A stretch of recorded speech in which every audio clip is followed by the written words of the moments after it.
Bonjour à toutes et à tous, j'espère que vous allez bien. On se retrouve pour le brief du mardi 18 novembre. Il est 8h41. Aujourd'hui, on va parler donc des news économiques, du ratio long and short, du funding, open interest, des liquidations. On regardera ce que font les whales en finissant par l'analyse technique de Bitcoin. Mais avant ça, on va regarder donc ce qui s'est passé hier. On a eu donc un dump sur Bitcoin. Donc moi, c'est pas quelque chose que j'attendais tout de suite. Je m'attendais à un dump en haut de time frame, mais je m'attendais à avoir quand même un petit rebond.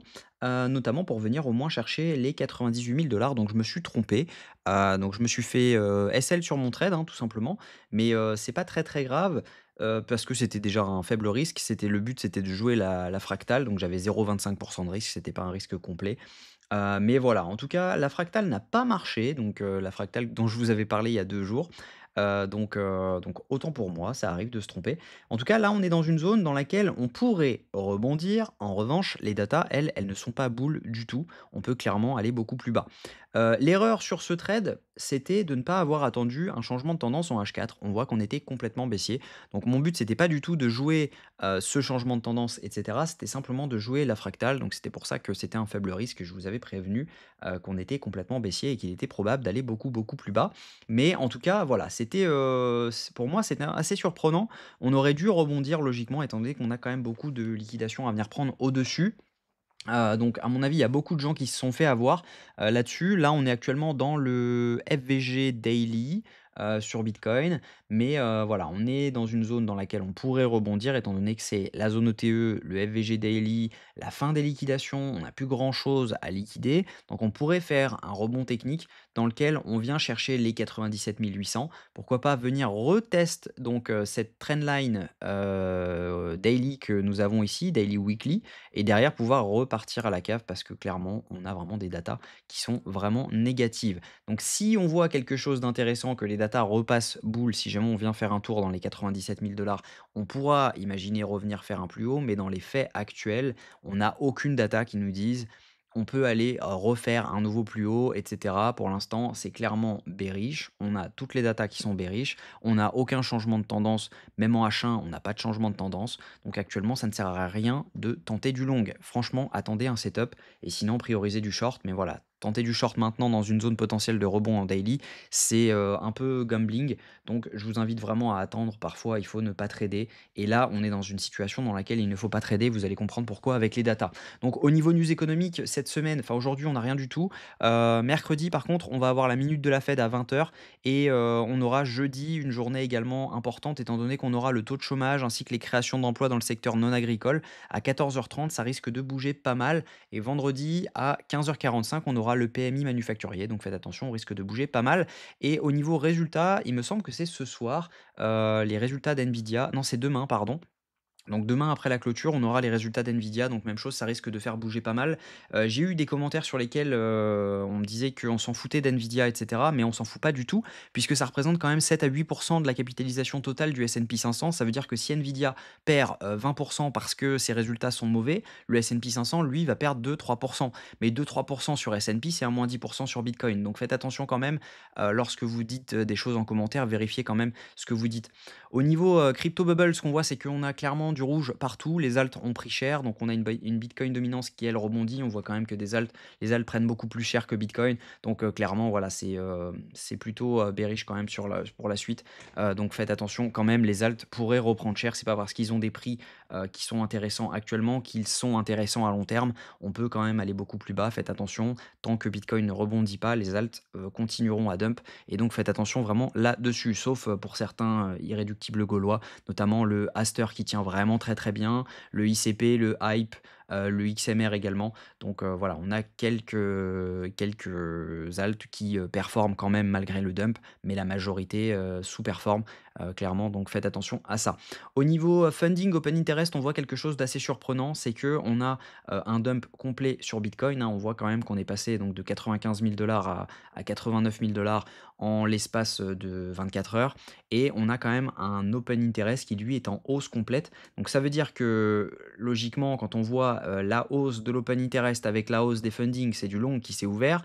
Et on voit continuellement une hausse de l'open interest avec une hausse des fundings, sauf à 1 h du matin. On a eu un dump sur les fundings, mais c'est pas un dump parce qu'il y a des shorts qui se sont ouverts, c'est un dump parce que c'est un reset des fundings à 1 h du matin. Comme vous le savez, toutes les 8 heures, les fundings sont reset. Et donc, on a eu ce reset là-dessus, tout simplement parce que voilà, il fallait recapitaliser sur les shorts et les longues. Et donc, il y a eu ce reset et on a eu ce dump sur les fundings. Mais ça ne veut pas dire que c'est des shorts qui se sont ouverts. Donc, faites bien attention à ça. On a actuellement donc beaucoup de longues, qui s'ouvrent. C'est pas forcément des shorts et donc par conséquent, on continue d'accumuler des liquidations en dessous, en dessous, en dessous et par contre, évidemment, là-dedans, il y a quand même des shorts qui sont rentrés et donc on accumule au-dessus de tous les highs. Donc à un moment ou à un autre, on va faire un mouvement haussier, mais ce sera à mon avis pour mieux retomber, parce que voilà, les datas sont quand même complètement négatifs, mais il faudra les analyser sur le rebond. Est-ce que les datas sont positives ou négatives sur le rebond? Si elles sont négatives, et que c'est un rebond qui est fake par rapport aux datas, on pourra potentiellement retenter un short. Au niveau liquidation sur 24 heures, on voit qu'on a un cluster de liquidité à venir chercher aux 93 159 $. On voit que ça représenterait environ 758 millions de dollars de liquidation, donc ce serait vraiment intéressant d'y aller. Si jamais on est sur 48 heures, c'est la même chose. On a des clusters de liquidité à venir prendre autour des 93 000 dollars. On parle de 760 millions, c'est la même chose. On voit quand même qu'on a des petits clusters à venir prendre jusqu'aux 88 000 dollars, etc. Donc on pourrait mèche juste en dessous pour être sûr de rect tout le monde pour derrière pouvoir repartir. Et si jamais on regarde sur une semaine, on a quand même beaucoup de liquidations à prendre à la hausse, notamment une première zone aux 93 200 dollars et derrière la deuxième zone, c'est les 97 000 dollars jusqu'aux 98 000 dollars. Donc ça coïncide avec la zone dont je vous parlais pour le retest de la trendline qui est à 97 800 dollars. Si jamais on la retouche maintenant, ça serait également le retest de la zone juste ici. Je vais repasser en H4, donc de la zone juste ici. Donc ce qui n'est pas anodin, hein, clairement, ça pourrait être possible de revenir chercher cette zone et derrière pouvoir repartir à la baisse. Si jamais on regarde au niveau de ce que font les wells, les retails et les micro-wells, ça vend complet, hein, on n'a aucun achat spot là-dessus. Clairement, on n'a eu que de la vente et les wells ne rachètent pas ce mouvement, elles l'ont vendu complètement. Elles ont même vendu, quand on dézoome un petit peu, je vais mettre en M15 pour voir à peu près où est-ce qu'on en serait par rapport à où on en était. On voit que bah, sur les wells, on est quand même sur de la vente complète quand même. On est sur même une petite divergence au niveau du prix, étant donné que bah, elles ont quand même racheté ça. Donc ça veut dire qu'elles ont quand même ce pouvoir de vendre autant qu'elles ont vendu déjà actuellement. Donc il faut y faire attention. On pourrait aller un peu plus bas. Au niveau Bitcoin, du coup, bah, ce que je pense, c'est qu'il est probable d'avoir un rebond ici, mais ça ne sert à rien de le jouer actuellement sans au moins une validation H1, M15. Si on a cette validation, potentiellement, on pourrait venir chercher la zone donc des 97 700, voire les 98 300, pour derrière avoir un rejet et aller beaucoup plus bas. Donc actuellement, c'est le plan, c'est de venir chercher potentiellement cette zone, mais sans setup, ça sert à rien de le tenter ce long. Donc voilà, si jamais on a un setup qui se valide en M15 par exemple, on pourrait potentiellement donc valider un vrai changement de tendance. Donc actuellement, on n'a pas encore, mais valider peut-être quelque chose en mode on rebondit clairement là-dessus, on vient, on fait notre swept, on repart, on valide notre changement de tendance et derrière on peut se placer là-dessus pour venir chercher cette zone avant de vouloir faire un mouvement beaucoup plus intense à la baisse. Donc voilà le plan. Je pense que ça peut être bien d'attendre clairement.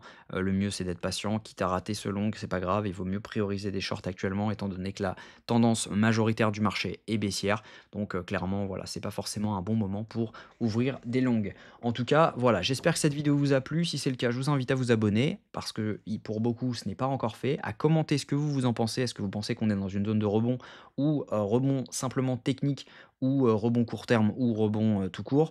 Et n'hésitez pas à m'expliquer pourquoi, etc. en commentaire. Je suis intéressé par vos avis et n'hésitez pas à liker la vidéo si jamais ce n'est pas encore fait et rejoindre le Discord qui est complètement public. On va reprendre donc, c'est ce que j'ai annoncé hier. Donc j'arrête les abonnements sur la school. La school va bien sûr rester active. Simplement, voilà, je leur ai dit que ma mission était maintenant terminée. Et donc après environ 80 lives faits pour tout simplement des lives de formation, etc. d'une heure. Voilà, il y a toutes les informations ont été données. Je peux pas je peux pas faire grand chose de plus. Et donc je leur ai annoncé que tout simplement j'arrêtais les abonnements pour me reconsacrer au public parce que voilà, ma mission est terminée. Je suis pas là pour tout simplement prendre l'argent des abonnements, etc. C'était pas forcément pour l'argent que je l'ai fait. Donc voilà. Voilà. J'espère que cette vidéo vous a plu. On se retrouve demain à la même heure. Prenez soin de vous. Très bonne journée. À demain.